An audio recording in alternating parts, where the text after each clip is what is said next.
추수감사절입니다.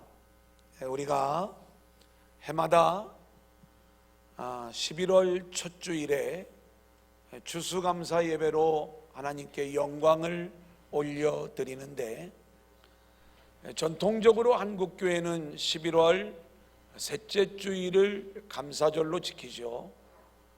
그 11월 셋째 주의 감사절 이야기는 우리가 미국 교회의 영향을 받아서 미국의 전통을 따르는 것이고요. 구약적 개념에서 추수감사절은 우리가 수장절 혹은 초막절과 연결이 되어집니다. 시기적으로는 9월 중순부터 10월 말 사이에 그 절기가 찾아오게 되는데, 한 해의 모든 과일들, 곡식들을 저장하고 나서 하나님께 드리는 절기다 해서 수장절이라고 부르기도 하고요. 또 하나는 그 수장절을 마치고 나서 광야로 나가 초막을 짓고 애굽에서 그들을 구원하여 주신 하나님의 은혜에 감사하며 초막절로 그 절기를 지키고 있습니다. 우리가 추수감사절을 지킨다라고 이야기할 때, 그렇다면 우리 안에는 어떤 마음이 있어야 되느냐? 한 해 동안 나라 경기가 참 어렵고 힘든데 이렇게 먹고 살 수 있도록 인도해 주신 하나님 감사합니다. 물론 이런 의미도 우리 안에 반드시 담겨져야 됩니다. 하지만 성경적 개념에서는 좀 더 깊은 의미가 담겨져 있는 것이죠. 초막절에 왜 광야로 나가서 초막을 짓고 생활을 하는가? 이것은 애굽에서 구원하여 주신 하나님의 구원의 은혜에 대한 감사가 그 안에 담겨져 있는 것이고요. 초막절에 이스라엘 백성들이 구하는 또 하나의 내용은 물을 구하는 행사인데, 반석에서 생명수의 물을 내어주신 하나님의 은혜에 감사하고, 또 하나는 빛을 구하는 행사인데, 어둠 속에서 빛으로 그리고 불기둥 구름기둥으로 그들을 인도하시고 보호하신 하나님의 은혜에 감사하면서 초막절을 지키는 거예요. 그렇다면 이 감사절의 근본적인 의미는 죄로 인하여 죽을 수밖에 없고 심판받을 수밖에 없는 저와 여러분의 인생을 구원하여 주신 하나님의 구원의 은혜에 감사하는 것. 할렐루야. 우리가 이 감사를 훈련하는 절기가 바로 추수감사절이다.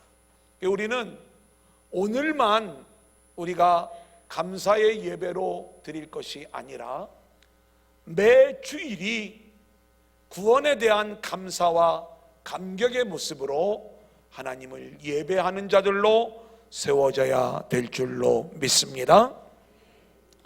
자, 우리는 이제 사무엘하의 말씀을 통해서 다윗의 인생을 계속 공부를 해왔어요. 이제 다윗의 인생의 마지막 부분을 저희들이 공부를 하고 있습니다. 지난주에는 다윗의 노래에 대한 내용들을 함께 나누면서, 다윗의 노래는 하나님이 다윗의 인생을 통하여 노래하신 하나님의 노래였음을 우리가 함께 나누었죠. 저와 여러분의 인생의 노래도 우리가 스스로 원하는 세상의 소원을 노래하는 인생들이 아니라 하나님께서 저와 여러분의 인생을 통해서 하나님의 노래가 흘러나오는, 하나님의 아름다운 악기, 아름다운 음성의 모습으로 노래하는 인생들이 되어야 할 것을 말씀을 드린 거예요. 오늘 말씀은 다윗의 마지막 말 이런 표현으로 오늘 말씀을 소개를 하고 있습니다. 우리는 마지막 말 그러면 유언을 생각하게 되지요.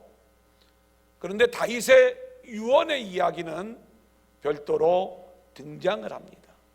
물론 오늘 말씀도 유언과도 같은 그러한 메시지인데, 이 이야기는 다윗이 인생을 살고 보니까 인생의 결론은 이거더라. 다윗 인생의 결론적 메시지를 담고 있기 때문에 마지막 말 이렇게 이야기를 하는 거예요. 근데 여러분 한번 생각해 보세요. 다윗이 인생의 결론을 지은 마지막 말의 내용이 무엇인가? 다윗이 그렇게 인생의 결론을 지은 마지막 말의 내용은, 제가 오늘 말씀의 결론을 미리 알려드리는 건데, 자 한번 따라해 볼까요? 인생은 예수다. 인생은 예수님 붙잡는 것이다. 인생은 예수님 나라 바라보는 거다. 이 마지막 말을 다윗이 들려주는 거예요. 엄밀한 의미로는 하나님의 영이 다윗에게 임하여 다윗을 통해 우리에게 말씀해 주는 거예요. 오늘 말씀이 우리에게 이야기하는 복음의 내용이 무엇인지 우리가 오늘도 세 단계로 나누어 말씀을 진행할 때 저와 여러분 모두에게 큰 은혜의 시간들이 될 수 있기를 소원합니다. 자, 첫 번째로 한번 따라해 볼까요? 하나님이 세우신 인생. 자, 오늘 보면 1절 우리 한번 같이 읽겠습니다. 시작. 이는 다윗의 마지막 말이라. 이새의 아들 다윗이 말하며 높이 세워진 자, 야곱의 하나님께로부터 기름 부음 받은 자, 이스라엘의 노래 잘하는 자가 말하노라. 다윗이 자신의 인생을 이렇게 고백을 해요. 나는 이새의 아들 다윗입니다. 이런 소개를 하고 있는 거예요. 이것은 내 아버지가 이새입니다. 아버지를 자랑하려고 하는 이야기가 아니에요. 우리는 이새를 성경을 통해서 누구인가를 이미 알고 있기 때문에 이새가 유명한 사람인 줄 알지만, 베들레헴 농촌 출신, 농부, 촌부인 이새의 아들 나 다윗입니다. 이렇게 이야기를 하는 거예요. 그러니까 이새의 아들이라고 하는 말 속에는 나는 평범한 농부의 아들로 태어났습니다. 그런 나를 하나님이 높이 세워 주셨습니다. 이 이야기를 하는 거예요. 여러분, 평범한 농부의 아들, 양을 치는 목동에서 이 다윗의 신분이 어떤 위치가 되었는가? 한 나라를 다스리는 왕으로 높이 세워진 모습이에요. 그런데 하나님이 내 인생을 이렇게 높여주셨습니다. 이 부분을 자랑하려고 이 말씀을 이야기하는 것이 아니라, 나는 지극히 평범한 농부의 아들로 태어났지만 하나님께서 내 인생을 주관하시고 경영하시고 세우셔서 지금의 나의 모습으로 이끌어 주셨습니다. 이 이야기를 하는 거예요. 여러분, 우리가 11월 1일부터 21일까지 다니엘 기도회를 진행하고 있어요. 이 기도회를 진행하면서 우리가 저녁마다 교회 사역하고 충돌이 되기 때문에 온라인으로 우리가 이 내용들을 좀 함께 진행을 합시다. 이제 어제는 우리 청년부 홀리온 예배가 있고 또 주일을 준비하는 일들 때문에 늦은 시간에 들어가서 그 내용을 틀어놓고 5분도 안 돼서 잠이 들어버려요. 새벽에 일어나 다시 이제 그 내용을 듣는데 얼마나 눈물을 많이 쏟았는지 몰라요. 제 아내는 옆에서 쿨쿨 잘 자더라고. 근데 저는 혼자 제가 막 눈물을 흘려가면서 그 내용을 이렇게 듣는데 어떤 부분에서 제가 눈물을 쏟을 수밖에 없었냐면 이 선교사님 사모님이잖아요. 이제 꼭 집에 가서 오늘 들어보세요. 선교사님 사모님인데 이분은 예수를 믿는 여자가 아니었어요. 남편도 마찬가지고 결혼을 했을 뿐이에요. 남편이 독일로 유학을 갔는데 독일에 가서 예수님을 만난 거예요. 그리고 전공을 신학으로 바꾸고 어느 날 목사가 되었어요. 이분은 예수를 믿어본 적도 없는데 독일에 유학 간 남편이 편지로 내가 이제 신학을 할 테니까 당신도 예수를 믿어라. 그래가지고 이제 남편에게 순종해서 한국에서 따로 예수를 믿기 시작을 하는 거예요. 물론 하나님의 깊은 은혜가 임하였겠지요. 남편이 영국으로 다시 넘어가서 공부를 합니다. 그리고 8년 만인가 돌아와 가지고 하는 얘기가 내가 이제 아프리카로 이제 가야 되겠다. 이 사모님 된 입장에서는 평범한 한 남자와 결혼을 했는데 어느 날 목사의 사모가 되는 거고 선교사의 아내가 되는 그러한 과정이라 엄청 반대를 했대요. 근데 영국으로 돌아갔던 남편의 연락이 끊기고 어느 날 아프리카에서 편지가 오기 시작을 하더라는 거죠. 그 남편을 따라가지 않을 수가 없어서 아들하고 둘이 이제 아프리카에 가서 선교사의 아내로 살아가는 그 삶을 이야기하는데 얼마나 그 삶이 고통스럽고 힘들었던지 선교의 현장에서는 늘 천사처럼 사명을 감당했지만 집에 돌아오기만 하면 밤마다 싸웠다는 거예요. 한국으로 돌아가자고 또는 좀 그 아들 뭐 달걀 먹이고 싶어가지고 뭐 얘기한 그런 여러 가지들이 있어요. 근데 하루는 정말 밤을 새워가며 싸웠다는 거예요. 남편이 견디다 못해 본인 방으로 들어가더니 이 찬양을 부르더래요. 하늘 간 밝은 길이 아주 그냥 목 놓아 부르더래요. 그러는데 그 모습이요 왜 갑자기 그냥 제 안에 투영이 되어지면서 막 같이 그냥 눈물을 막 쏟기 이제 시작을 하는 거예요. 그 순간부터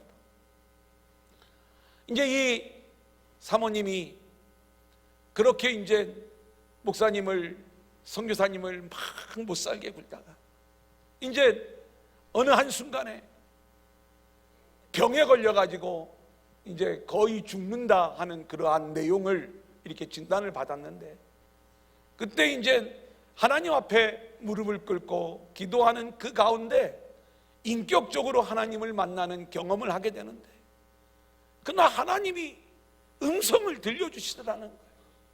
그러면서 나는 지금까지 내 남편만 선교사로 부른 줄 알았는데 내가 너를 선교사로 불렀다. 내가 너를 선교사로 불렀다. 그분이 자세히 그런 간증을 안 했지만 내용은 이거예요. 나는 결혼 한번 잘못해가지고 이렇게 억지로 끌려 선교지에 나와서 고생하는 줄 알았는데 이 모든 과정들을 통해서 하나님이 나를 선교사로 세우시기 위한 하나님의 일하심이었구나. 이 부르심을 받은 거예요. 저는 오늘 말씀과 이 부분이 딱 연결이 되어지는 거예요. 뭐냐? 하나님이 저와 여러분을 높이 세워주셨다라고 하는 이야기는 어떤 사람은 정말로 왕으로 그리고 이 세상에서 힘과 권력을 가진 자로 세워주실 수가 있어요. 또 어떤 사람은 이 아프리카 가난한 선교사의 모습처럼 그렇게 바퀴벌레가 우글거리고 또 도마뱀들도 왔다 갔다 하는 그러한 곳에 가서 살면서 험난하게 그 일들을 감당하는 모습으로 세워질 수도 있어요. 그런데 그런데 이 모든 모습들이 그게 내가 원했든 원하지 않든 저와 여러분의 인생은 하나님이 세워주신 인생이라는 것, 이것을 믿음으로 고백을 하는 거예요. 지금 다윗의 고백이 나를 왕으로 세워주셔서 고맙다는 이야기가 아니라 하나님이 세워주신 인생 속에 제 인생은 높임을 받은 겁니다, 이 고백을 드리고 있는 거예요. 저와 여러분도 이 영적인 눈이 열려질 수 있기를 소원합니다. 이 눈이 열리지 않으면 내 인생이 비참한 거예요. 남들보다 못하고 남들보다 힘들고 남들보다 내가 이루어지지 않은 그러한 모습들을 볼 때 우리는 감사절기를 지키지만 내 마음속에 하나님을 향한 진짜 감사의 이야기가 나오지 않는 것이죠. 저와 여러분의 인생을 세우시는 하나님, 이 하나님을 고백하면서 그 하나님의 은혜에 감사하고 나아가는 저와 여러분들이 될 수 있기를 소원합니다. 다윗은 또 하나 자신의 인생을 야곱의 하나님으로 고백하고 있는 내용을 보게 돼요. 야곱의 하나님께로부터 기름 부음을 받은 자라고 고백을 하는 거예요. 성경의 야곱의 하나님은 두 가지 모티브가 있습니다. 하나는 우리가 알고 있는 것처럼 야곱을 이스라엘로 고쳐주신 하나님. 야곱은 원래 어떤 인생이었어요? 속이는 자였어요. 사기꾼이었어요. 자기 힘으로 살아가려고 했던 그러한 인생이었지만 하나님이 그를 찾아가셔서 싸움을 거시고 그를 환도뼈를 치시면서 결국 하나님의 다스림을 받는 이스라엘의 인생으로 하나님이 세워가시는 거예요. 다윗은 나는 원래 이렇게 야곱 같은 인생이었는데 하나님이 나를 찾아오셔서 하나님의 다스림을 받는 이스라엘의 인생으로 세워주셨습니다. 여기에 다윗이 야곱의 하나님의 고백이 나오는 거예요. 또 하나 야곱의 이야기는 하나님은 야곱을 사랑하고 에서를 미워하였다라고 말씀하고 있습니다. 여러분 로마서 9장 13절 15절 우리가 두 절을 계속 읽어보겠습니다. 시작. 기록된 바 내가 야곱은 사랑하고 에서는 미워하였다 하심과 같으니라. 모세에게 이르시되 내가 긍휼히 여길 자를 긍휼히 여기고 불쌍히 여길 자를 불쌍히 여기리라 하셨으니. 여러분 말라기에도 이 내용이 그대로 등장을 하는데 이스라엘은 하나님의 사랑을 인정할 수가 없었어요. 하나님이 우리를 사랑하신다며요. 근데 진짜 우리 사랑하신 건 맞아요? 그때 하나님이 뭐라고 이야기를 하냐면 그래 내가 너를 얼마나 사랑하는지 아니? 내가 야곱을 사랑하고 에서를 미워하였다는 건 너희들이 듣지 못했어? 여러분 야곱은 어떤 인물이고 에서는 어떤 인물이에요? 에서는 리브가의 뱃속에 있을 때부터 큰 자였어요. 경쟁에서 이게 먼저 나오는 거예요. 야곱은 패자였어요. 형의 발 뒤꿈치를 붙잡고 나오는 거예요. 태어나서 에서는 들사람으로 사냥꾼으로 멋진 인생으로 세워지는데 야곱은 엄마와 함께 장막에 거하는 연약한 모습으로 등장을 하는 거예요. 에서가 하나님의 사랑을 받는 모습입니까? 아니면 야곱이 사랑을 받는 모습입니까? 우리는 에서와 같은 모습으로 세워져야 하나님이 나를 사랑한다고 이렇게 생각을 하는데 하나님은 내가 야곱을 사랑했다는 거예요. 그러니까 하나님의 일하심의 방법은 우리가 세상에서 에서처럼 강한 자로 세워지는 그 모습이 하나님이 일하시는 방법이 아니라 세상에서 야곱처럼 불쌍히 여길 자, 긍휼히 여길 자에 불과하지만 그러한 자들을 긍휼히 여겨주시고 불쌍히 여기셔서 하나님이 하나님 나라의 일을 진행해 나가는 것, 이것이 하나님이 구속사를 진행하는 하나님의 방법이시더라, 이 말인 거예요. 이때 이 땅의 에서들은 어떻게 해야 돼요? 하나님이 왜 나만 미워해? 이게 아닙니다. 야곱을 사랑하시는 하나님의 일하심을 깨달으면서, 맞아, 나도 죄인이야, 나도 연약한 자야, 나도 하나님의 은혜가 임해야 돼. 그렇게 하나님 앞에 무릎을 꿇고 하나님의 불쌍히 여김과 하나님의 긍휼히 여김을 받는 자들로 에서들이 세워져 갈 때, 이 에서에게도 하나님의 은혜와 긍휼로 구원함이 임하는 것. 하나님은 에서도 사랑하고 야곱도 사랑한 게 맞는 거예요. 야곱을 사랑하고 에서를 미워하였다는 것은 감정적 차원이 아니라 하나님이 일하시고 구원해 나가시는 하나님의 방법을 우리에게 말씀해 주고 있을 뿐인 거예요. 이게 지금 다윗의 고백입니다. 나는 그렇게 연약한 존재였지만 하나님의 불쌍히 여겨주심, 긍휼히 여겨주심에 의하여 기름 부음 받은 자로 세워지게 되었습니다. 이제 다윗은 자신의 인생을 또 이렇게 고백을 합니다. 이스라엘의 노래 잘하는 자라는 거예요.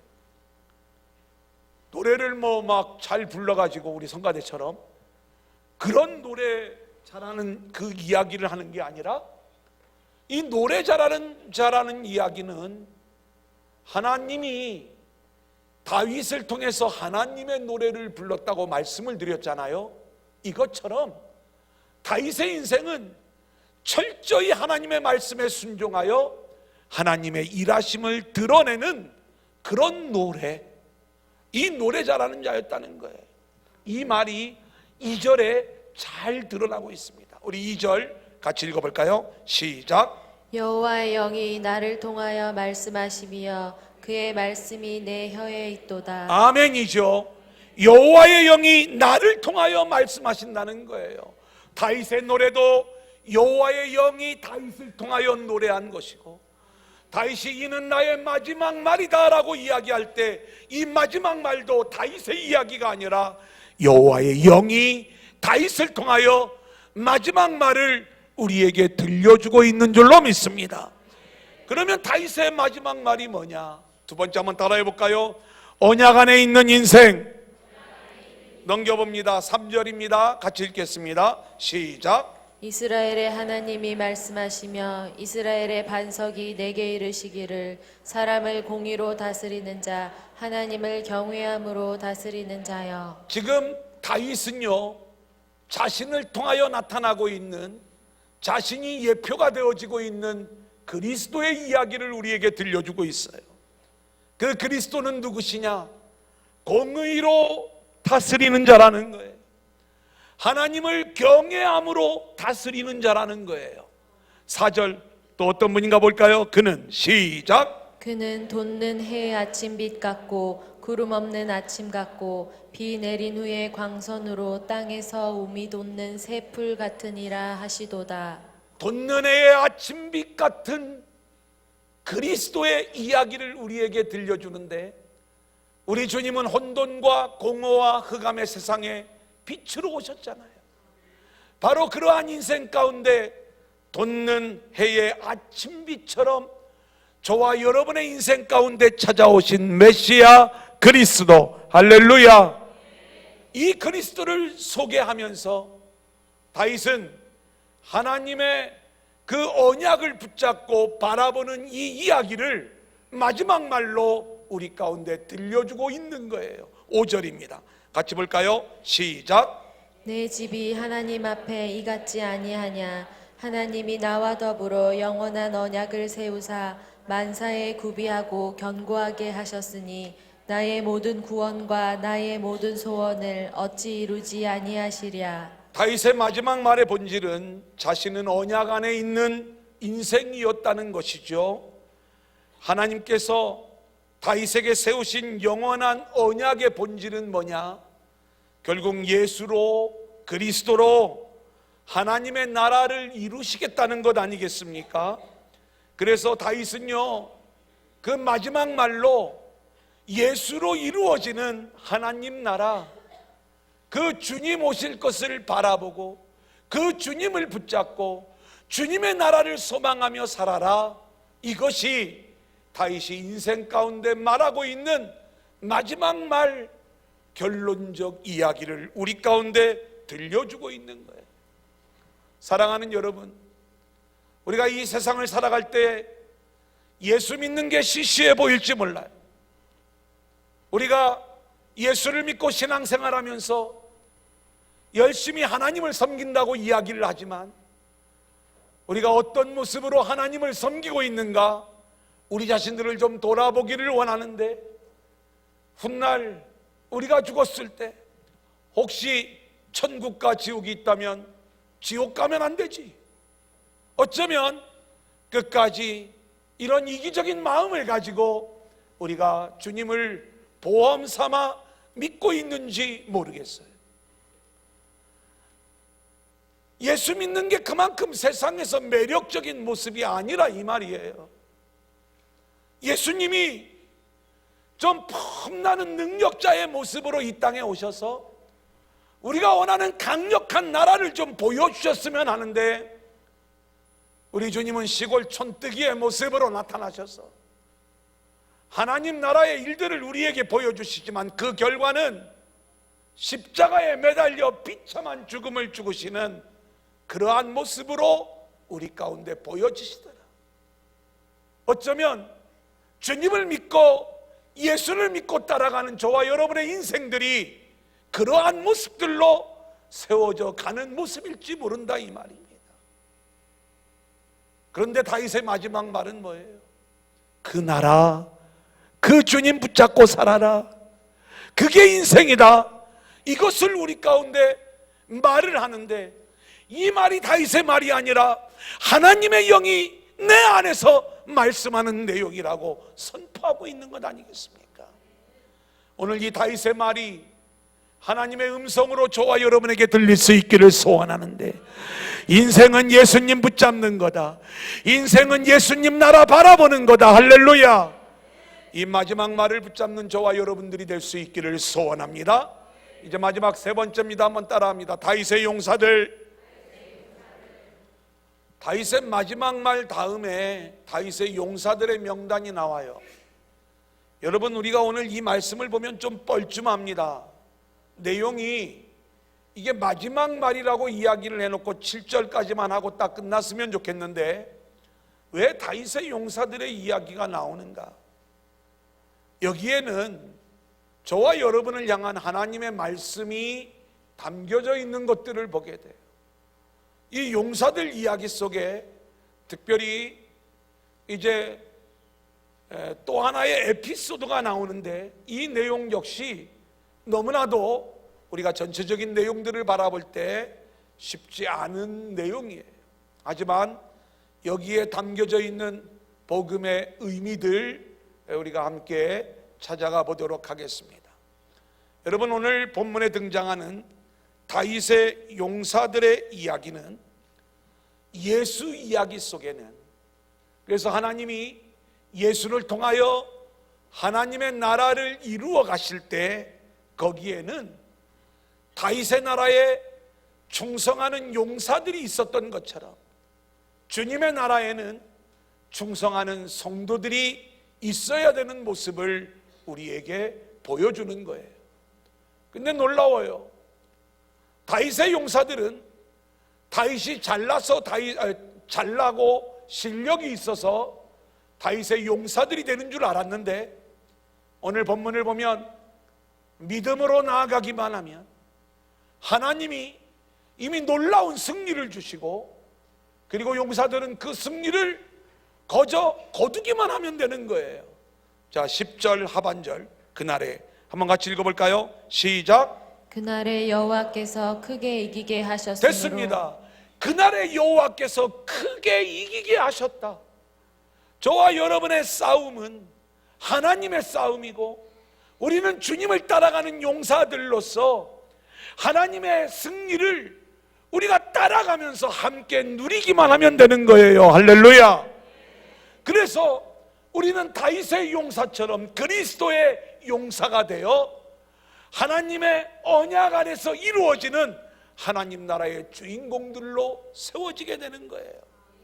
자, 그런데 다윗과 세 용사의 이야기가 뜬금없이 또 등장하는 장면을 보게 돼요. 15절 16절입니다 같이 읽어볼까요? 시작. 다윗이 소원하여 이르되 베들레헴 성문 곁 우물물을 누가 내게 마시게 할까 하매 세 용사가 블레셋 사람의 진영을 돌파하고 지나가서 베들레헴 성문 곁 우물물을 길어 가지고 다윗에게로 왔으나 다윗이 마시기를 기뻐하지 아니하고 그 물을 여호와께 부어드리며. 여러분, 저는 왜 다윗의 용사들의 이야기가 나오면서 다윗과 세 용사의 이야기 속에 이 베들레헴 성문 곁 우물물 이야기가 등장을 하는지, 이 과거의 이야기가 왜 여기서 다시 언급되어지고 있는지가 궁금했어요. 하나님이 이 말씀을 우리에게 주실 적에는 분명한 이유와 목적이 있지 않겠습니까? 다윗의 마지막 말과 도대체 이 내용이 어떤 연관이 있을까? 다윗의 마지막 말은 뭐예요? 예수님 붙잡으라는 얘기잖아요. 자, 그런데 그렇다면 예수님은 목마름이 없으신 분이에요. 그런데 예수님이 내가 목마르다 말씀하신 자리가 있는 거예요. 우리가 알고 있는 것처럼 예수님은 누구든지 목마르거든 내게로 와서 마셔라. 그리고 내가 주는 물은 영원히 목마르지 않는 생수가 될 것이다. 이 말씀을 하신 분이 우리 주님이세요. 여러분, 하나님은요, 목마름이 있을 수 없는 분이 하나님이신 것입니다. 우리가 왜 목마름을 느껴요? 내가 원하는 대로 채워지지 않기 때문에 그런 거죠. 하나님은 다 하실 수 있는 분이잖아요. 그런데 그 하나님이신 예수님이 내가 목마르다 말씀을 하시면서 십자가의 길을 걸어가시는 거예요. 왜요? 저와 여러분에게 영원히 목마르지 않는 생수를 주시기 위하여 우리 주님은 스스로 목마른 십자가의 길을 걸어가는 이야기, 이 이야기가 오늘 이 다윗의 이야기와 투영이 되는 거예요. 내가 목마르다. 세 용사가 물을 길러왔을 때 이 다윗은 자신의 목마름을 채운 게 아니라 그 물을 하나님께 부어드림으로 다윗과 함께 했던 모든 사람들의 목마름을 해결해 주었던 거예요. 여러분, 이것이 이제 우리 주님이 우리에게 보여주는 영원히 목마름이 없는 하나님 나라, 그리스도의 나라, 이 나라를 붙잡고 살아가는 것, 이것이 다윗의 마지막 말 결론적 이야기가 아니겠습니까? 오늘 우리가 이후의 순서들이 있어서 제가 말씀을 여기에서 마무리를 짓지만, 오늘 이 다윗의 마지막 말, 우리가 인생은 예수로 사는 거야, 인생은 하나님 나라 바라보고 사는 거야, 이 이야기, 당신 스스로가 목마름의 길을 걸어감으로 영원히 목마르지 않는 하나님 나라의 이야기를 우리 가운데 들려주는 이 말씀을 우리가 붙잡으면서 그렇게 하나님 나라의 백성들로 세워지는 저와 여러분들이 될 수 있기를 소원합니다.